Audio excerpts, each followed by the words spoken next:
So, welcome to BroTalk, the first one for June 2024, and I'm delighted to introduce Hugo today. Hugo, how are you doing? Good, good. Thanks for having me, Gary. You're more than welcome. Now, Hugo, you was the first person on my list in regards to men's mental health, and you're now the final person I'll be interviewing because you've been away. So, if you can tell the listeners who you are, where you've been traveling, and what your passion is. Sure thing. So my name's Hugo Ortega. I'm founder of Super Yacht Sunday School, but I've worked in the super yachting industry for 8, 9 years. I just came back from St. Martin, where I was working as a temp officer for 1 month on a 60 plus meter vessel. And what was the other part of the question? Your Sorry. passion, your passion.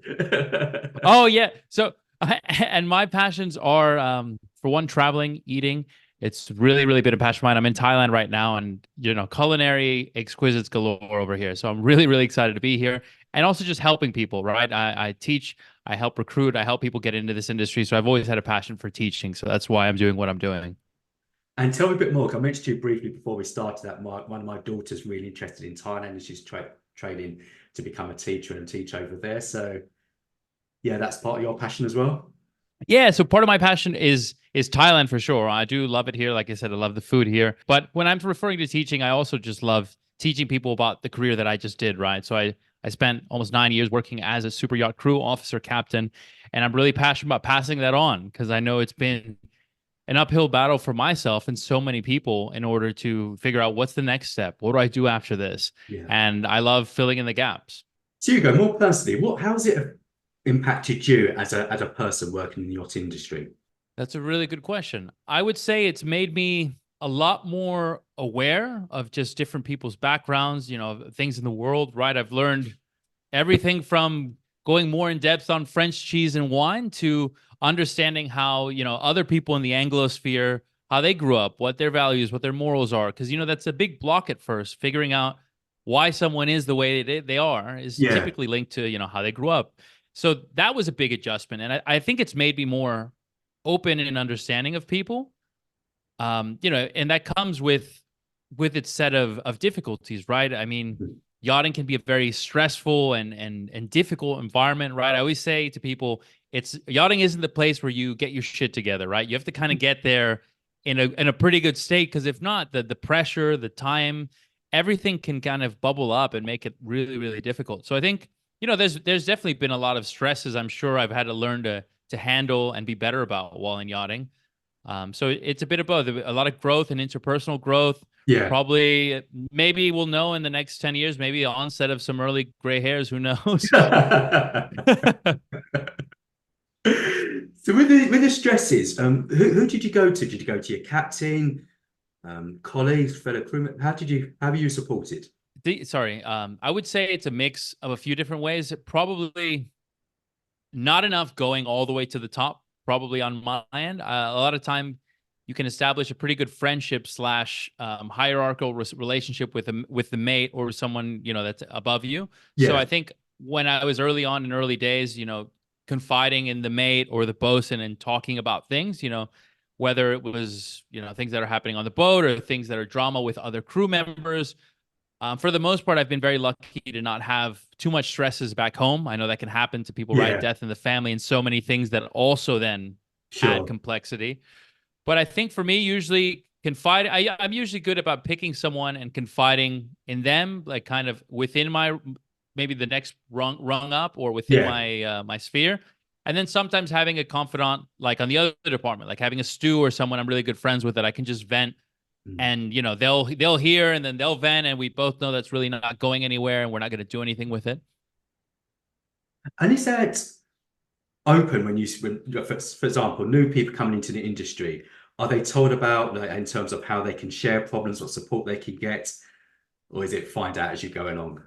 It's difficult because that almost answers the question of also why I do what I do. I do what I do because I want people to learn all the things that you don't learn at the beginning, because it's really dependent on the boat, right? If you're on Yeah. a really big vessel, they'll give you this is the hotline for the DPA, the designated Mhm. person ashore.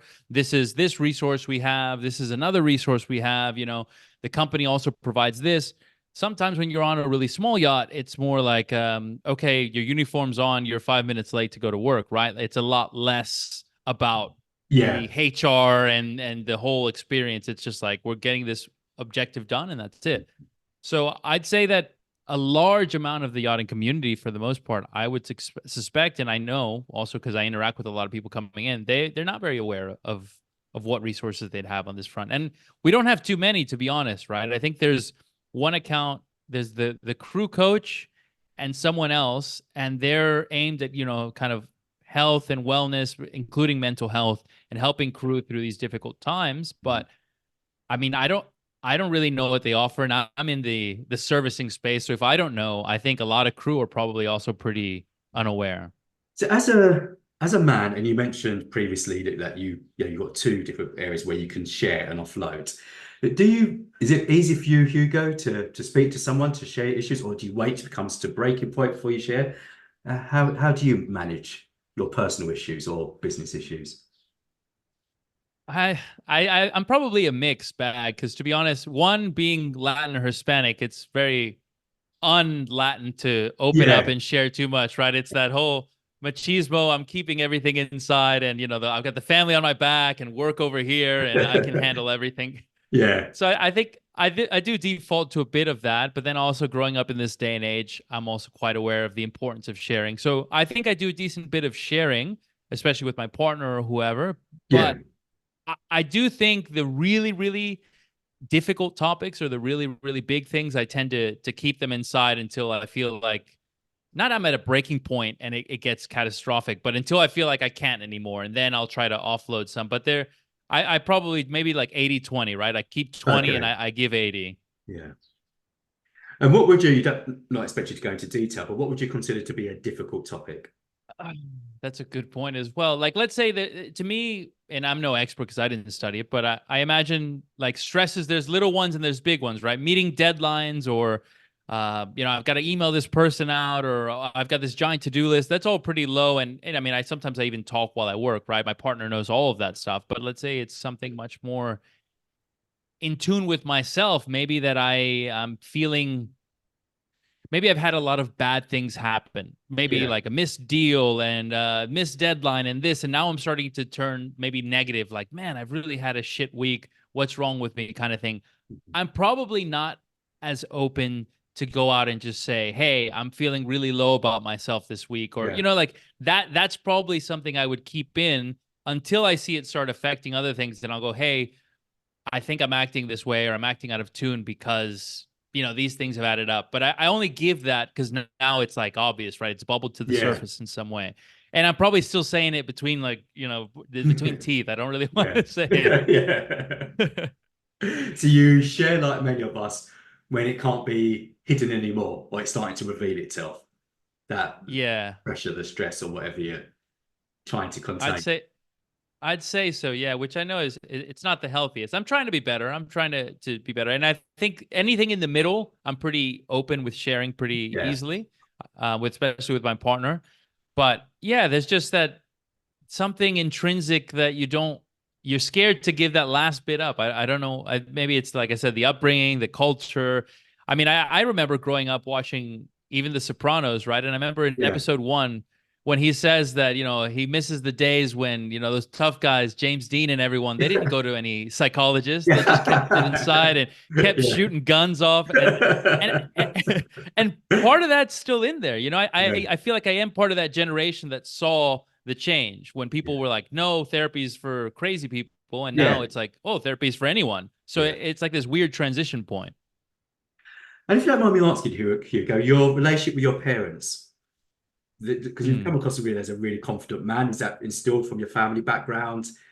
I would say so. My father's quite a strong figure. He's head of household. He's the only one that worked because my mother was a homemaker, but she's Yeah. also a strong, independent woman too. Took care of the kids, took care of everything at home. So I think on both fronts, I had two strong characters that I know they're also still together, still married. So I think that probably did help shape, me, my outlook on life, and how I carry myself. And I mean, it's great that yeah, had that from stability from your parents and they're still together today. Fantastic.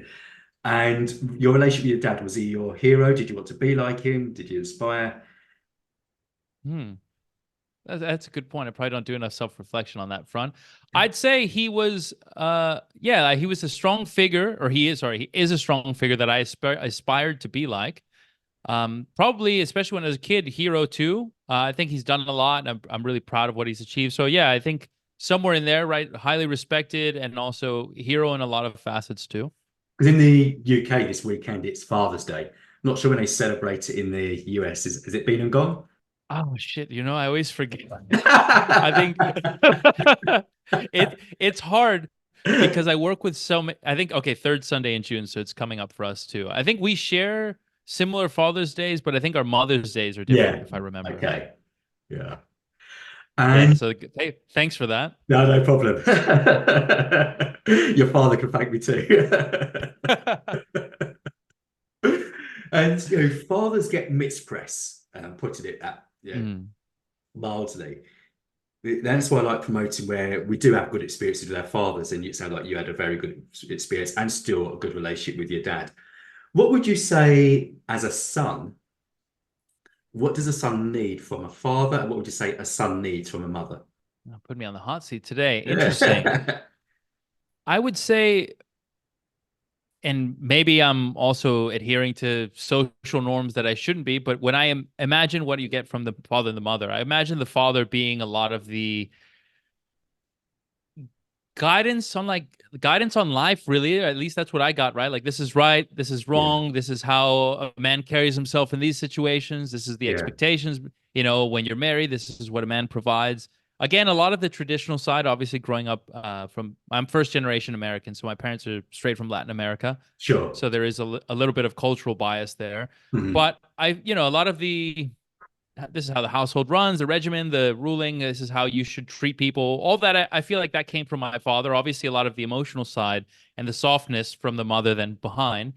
But I feel like my dad taught me about the, work ethics, how hard to work to get what you want in life, like, go to college, all those kind of morals. And on my mother's side, it was a lot more maybe dealing with other people. Like, this is how you interact with people. This is how you talk with people. This is how, like the emotional side. At least that's kind of, I Yeah. think, how that came about with mine. Like, a lot of the warmthness I have, how to love, all that stuff. I think that also came from my mother's side. The importance of family, the Yeah. importance of, taking care of each other. When someone's sick, this is what you do, like all that stuff. But thinking about it now in 2024, I'm not sure if that's entirely the case for everyone. Maybe not. I think the principles are still there. And it was interesting how you said, obviously, the emotional, the softness side from my mother. Which, but yeah, the nurturing is generally from the mother.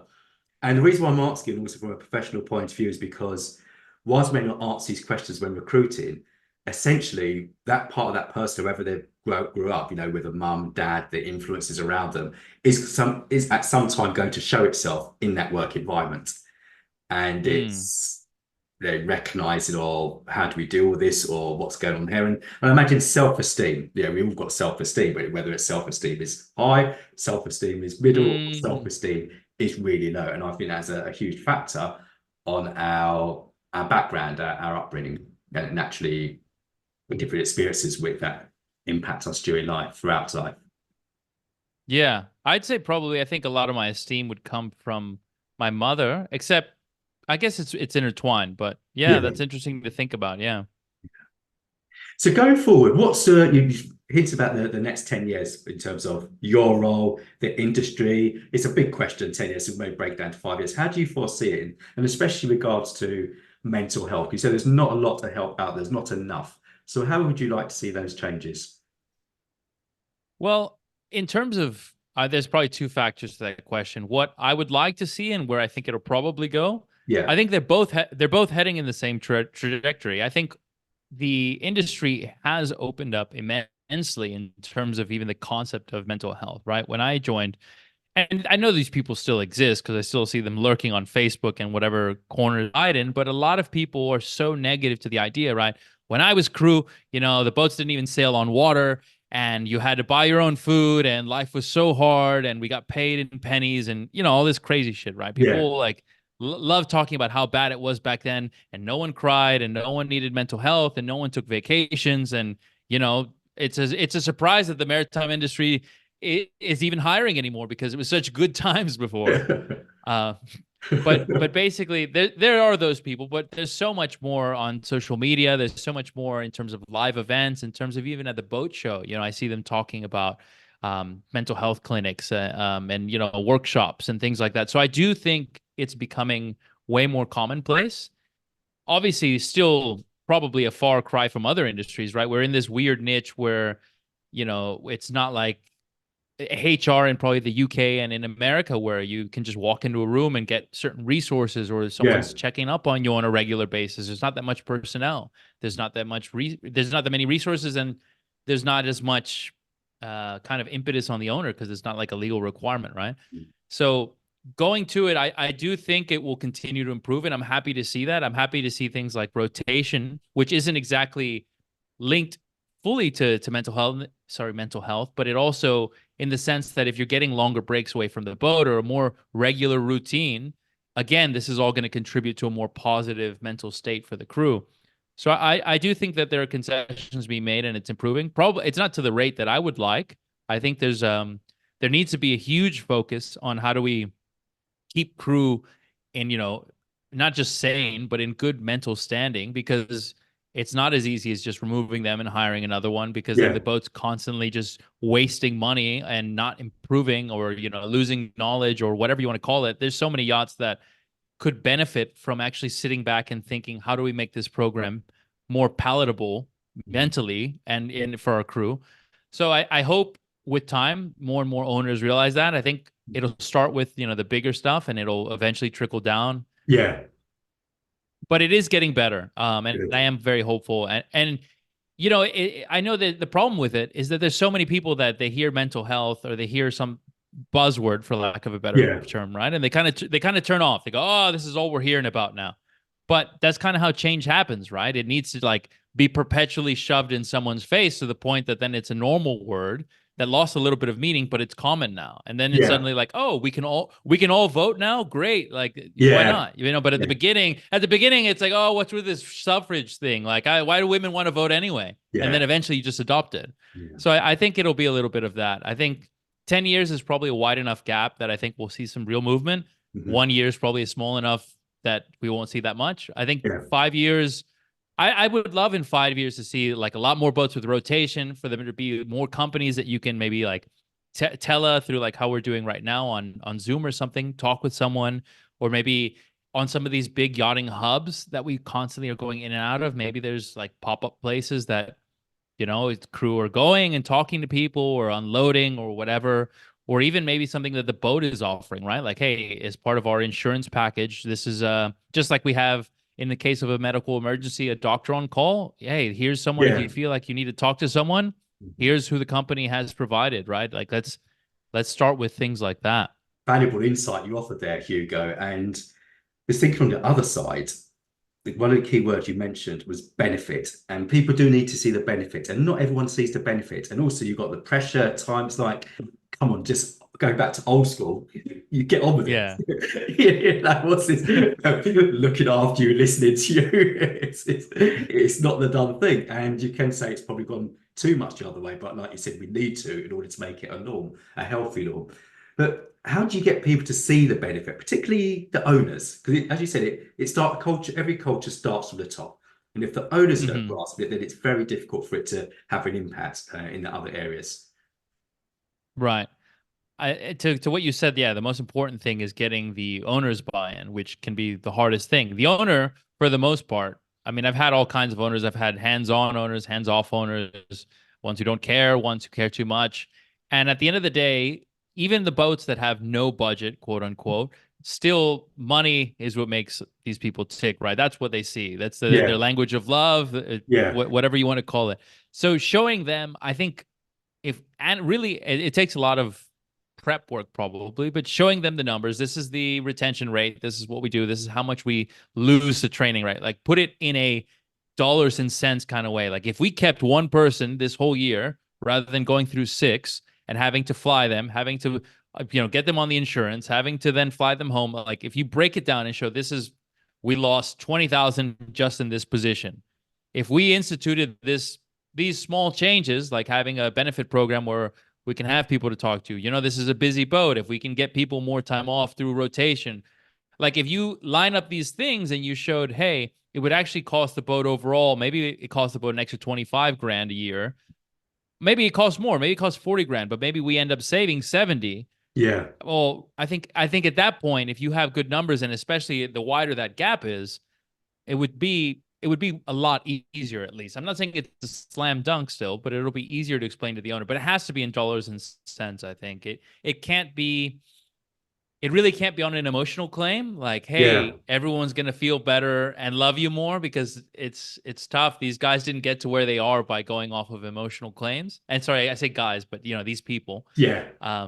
And it's very rare that you have owners that are so just enthralled with the crew and the lifestyle that they feel close enough to even have the emotional connection, right? Like maybe if they lived aboard, yeah, and you've got this small boat and this crew's been with them forever, yeah, you've got this very niche window where maybe they would just care. But for the most part, I think dollars and cents, yeah. To speak their language, money.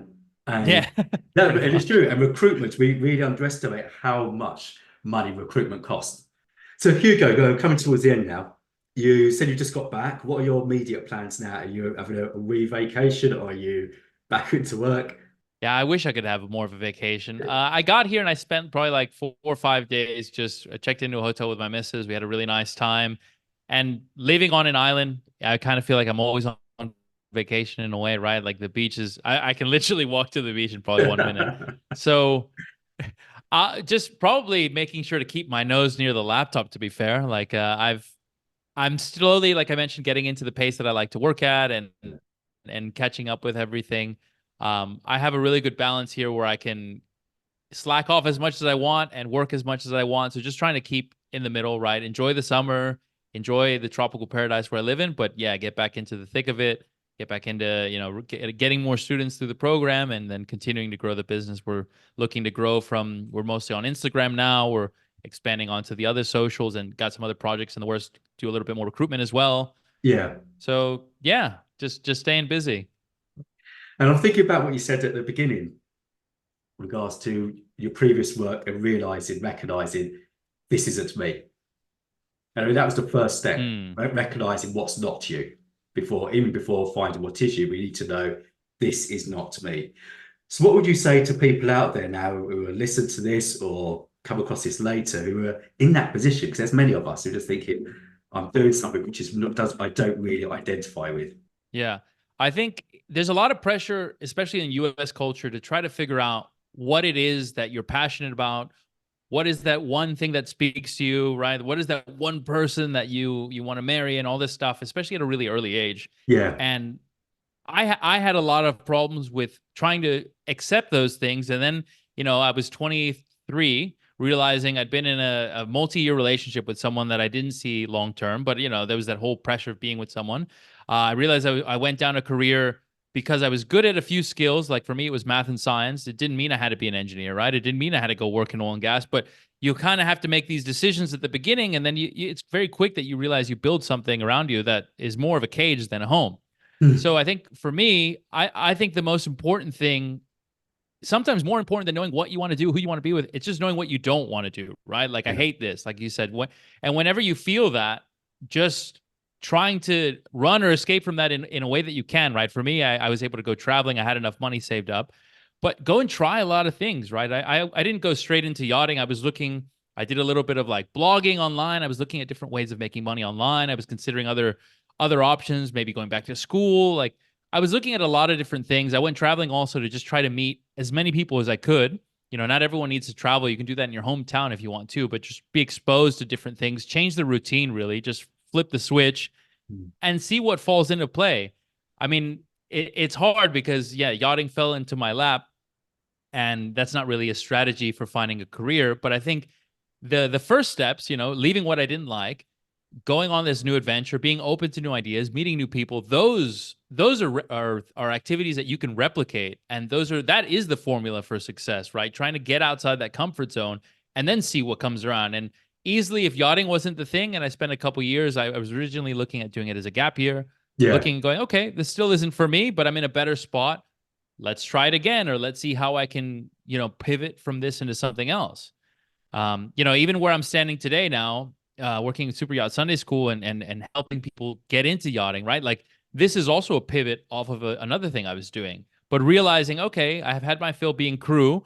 I think now I can take, a lot of the qualities that I had before. I've taught English, I taught in university, I did a lot of things. Like taking those two things and putting them together. Now at a later age, I'm able to see a little bit easier what will I like. But at the beginning, it's just about trying different things. So if you're 19, if you're 20, hell, if you're 35 and you've never tried anything else, if you're feeling those feelings of being trapped, I hate this isn't for me, just like get out of that situation in a safe way and try as much other stuff as you can and try to cross off as many other jobs on the list. Yeah.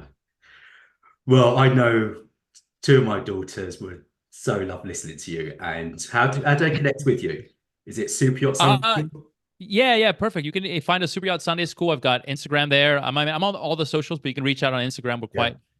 quite big there. And then as well, there's superyachtsundayschool.com. You can feel free to go on there. There's a free training. If you're even thinking yachting might be the thing for you, but you're not sure how does it work, etc. I've got a big button on there that says, free training. You can sign up, watch that. But as well, just reach out. Just shoot me a message and I answer every email. Oh, Hugo, thank you so much. I mean, you fill me with energy. It's inspirational listening to you, what you've done, the changes, etc., what you recognize in that self-awareness. This is what I don't want to do, and stepping out. And there needs to be a part where to take risk. Yes, you've had the security, like you were able to have the finances to enable you to explore, but it's that mental change, that mental decision to say, right, this is not the path for me, so let me seek the path. And you say yachting fell into your lap, but I believe that we seek what we find, whether it's conscious or subconscious. We do, once we've got that desire, it generally does meet with us, however it does, in different shapes. And I'm no doubt we'll be speaking again. As I said, I would definitely give your details to two of my daughters, and they're in that position at the moment, just finished college. I'm thinking, do I go to university? Do I want to travel? So thank you so much. And regards to men and mental health, I'm thanking that you do speak. And you do have a couple of people in your industry you can talk to, which is great, even if it's just one person. And having that similar heart in terms of encouraging us men in particular to reach out to speak. And even if it is when it gets too much, some of us men don't even speak then. And the consequences can be catastrophic, in terms of heart attacks, panic attacks, or even just leading towards very dark thoughts and thinking we're on our own. And we know we're not on our own. And that saying is true. A problem shared is a problem halved. And we really need to, as men, encourage each other to talk, to reach out. And I'm also glad that this opportunity was used for you to remind you about Father's Day this Sunday. So I hope you do remember to tell your dad. I'm thankful for that too. And huge kudos to your parents for the stability in your upbringing and the principles they installed in you. So yeah, thank you very much. Thank you so much. Thank you so much.